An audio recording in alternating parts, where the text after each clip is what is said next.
Bom dia, irmãos. Novamente falando a vocês.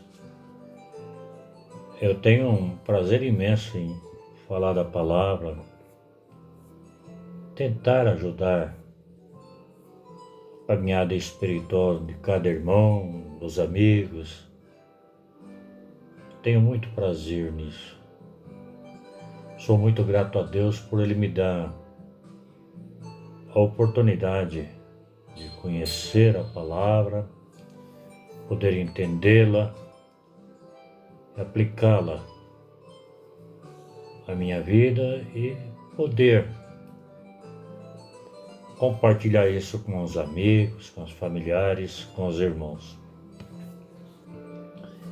A partir de hoje, durante uns dias, eu estarei fazendo uma sequência no capítulo 5 de Mateus. Cada dia estarei falando de uma coisa que ele diz ali naquele capítulo que nós comumente chamamos de as bem-aventuranças. Este episódio, este sermão de Jesus, ele foi particular para os discípulos.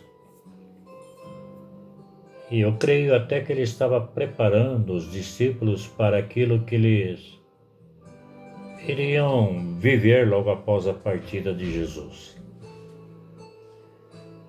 Ele chama a atenção para que realmente os discípulos entendessem e vivessem uma postura espiritual condigna com a que ele viveu e com os padrões exigidos do Pai Eterno.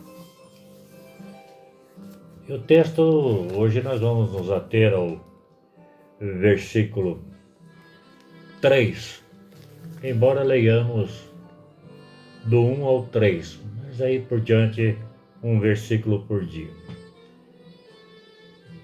E a narrativa assim diz: Vendo Jesus as multidões, subiu ao monte e, como se assentasse, aproximaram-se os seus discípulos e ele passou a ensiná-los, dizendo: Bem-aventurados os humildes de espírito, porque deles é o reino dos céus. A primeira palavra aqui, bem-aventurados, macários, ela tem o sentido e significado de dizer afortunado, abençoado, desfrutar da glória divina. Jesus, na palavra das bem-aventuranças, ele contrasta em cada uma delas o pensamento humano, o mundo em si, com o divino. Para o mundo e para alguns crentes, ser feliz e afortunado, abençoado, é o possuir riquezas, boa saúde, estar em posição social privilegiada dentro da sociedade, é estar com tudo tranquilo, tudo sereno, ter nenhuma adversidade. Para o mundo, o que é externo é que tem valor, às vezes um valor inestimável. Eu posso me lembrar aqui, para fundamentar essa afirmativa, e essas oposições entre a conduta humana e a divina, em duas cartas do Apocalipse. Eu vou me reportar à carta a Esmirna, Apocalipse 2, 9 a 10. O texto lá nos diz: Conheço a tua tribulação, a tua pobreza, mas tu és rico. E a blasfêmia dos que a si mesmos se declaram judeus e não são, sendo antes sinagoga de Satanás. Não temas as coisas que tens de sofrer. Eis que o diabo está para lançar em prisão alguns de vós, para serdes postos à prova, e tereis tribulações de 10 dias. Sê fiel até a morte, e dar-te-ei a coroa da vida. A carta a Laodiceia, Apocalipse 3, 16 a 17, o Senhor diz assim: Assim porque és morno e nem és quente, nem frio, estou a ponto de vomitar-te da minha boca. Pois dizes, estou rico, abastado, não preciso de coisa alguma, e nem sabes que tu és infeliz, miserável, pobre, cego e nu. Precisamos entender que Jesus não está dizendo que os pobres de bens materiais, esses bens materiais, são os bem-aventurados, mas aqueles que no seu coração está a humildade, e humildade na acepção da palavra. Muitos entendem que o termo normalmente é empregado em ser humilde, viver em um casebre ou em um bairro pobre, na periferia de uma cidade, sem nenhum recurso, não ter cultura, trabalhar só pelo pão diário. Por vezes, estes que vivem nestas condições, podemos chamar de miseráveis, são mais orgulhosos que muitos ricos de bens materiais que vivem regaladamente. Eles vivem uma situação oposta à que citamos sobre o que se entende por humilde. Jesus fala que aquele que é humilde é no caráter interior, lá dentro de si. Note ainda que ele fala no espírito, não em espiritualidade, religiosidade, toda essa coisa que nós vemos por aí em nome de Jesus, que muitas vezes até entristece a gente por estar escandalizando, por falta de humildade, de amor, por muito julgar. Isso nos mostra Jesus considerando humildes aqueles que estão convencidos de sua pobreza espiritual.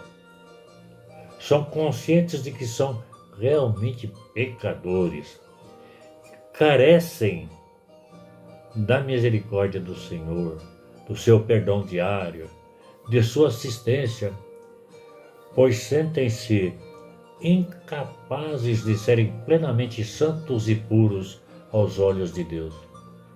São esses humildes que possuirão o reino dos céus, e não somente possuirão, já o experimentam por aqui. O contraste dos dois pastores, o de Esmirna e o de Laodiceia, nos mostra claramente isso.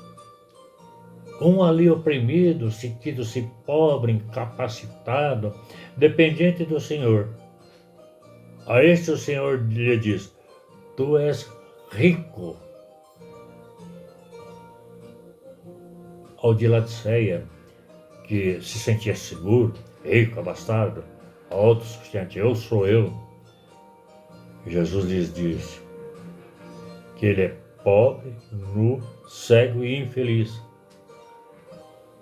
Este tinha uma boa vida na carne, mas não estava realmente vivendo o reino dos céus aqui na terra. E o Senhor estava enojado dele, chegando a dizer que estava a ponto de vomitá-lo, quer dizer, deserdá-lo. Por que será que estamos falando disso? O comportamento das pessoas pelas redes sociais é que me levou a isso. Jornais, mídias em geral, o antagonismo político, ideológico, filosófico, que estão se confrontando atualmente. Uma coisa eu percebo claramente e defino com uma palavra tudo isso que está acontecendo: orgulho. Na realidade, cada um decreta e quer ser superior ao outro, em nome da preservação da saúde, do bem-estar do povo, e todos, no fim, correm para o mesmo caminho, para o mesmo fim. Porém, cada um achando que o seu caminho é melhor que o do outro. Enfim, o resumo diz: a humanidade orgulhosa espiritualmente e no seu caráter interior, ela não se entende, ela não cujumina, ela não se entrelaça. Cada um pensa em si mesmo. O apóstolo Paulo diz que são homens, dentro e fora da igreja, amantes dos seus próprios desejos, querem satisfazer os seus ideais, as suas luxúrias. Para isso eu quero chamar a atenção. E aí é que entra algo difícil. Qual tem sido dentro de tudo isso a nossa postura ante ao Senhor? Nós estamos como o anjo da igreja de Esmirna, no sentido incapacitado, pobres, nos sentindo oprimidos, incapacitados para até pensarmos dentro da situação atual? Ou nós estamos nos sentindo como o anjo da igreja de Laodiceia, autossuficientes, comigo não vai acontecer nada, Deus vai me livrar disso, e nós falamos muita bobagem nesse sentido. Cabe a cada um de nós refletir introspectivamente, buscar lá no fundo do nosso coração, no fundo da nossa alma, e perceber como estamos ante ao Senhor, diante do Senhor. Faça uma reflexão. Pense. Qual é mais vantajoso? Dentro de toda essa pandemia, você ter a paz e receber a palavra do Senhor: tu és rico. O teu caráter espiritual humilde te faz rico e você herdará o reino dos céus. Pense nisso, medite. Deus te abençoe. Próxima semana nós vamos falar sobre os que choram.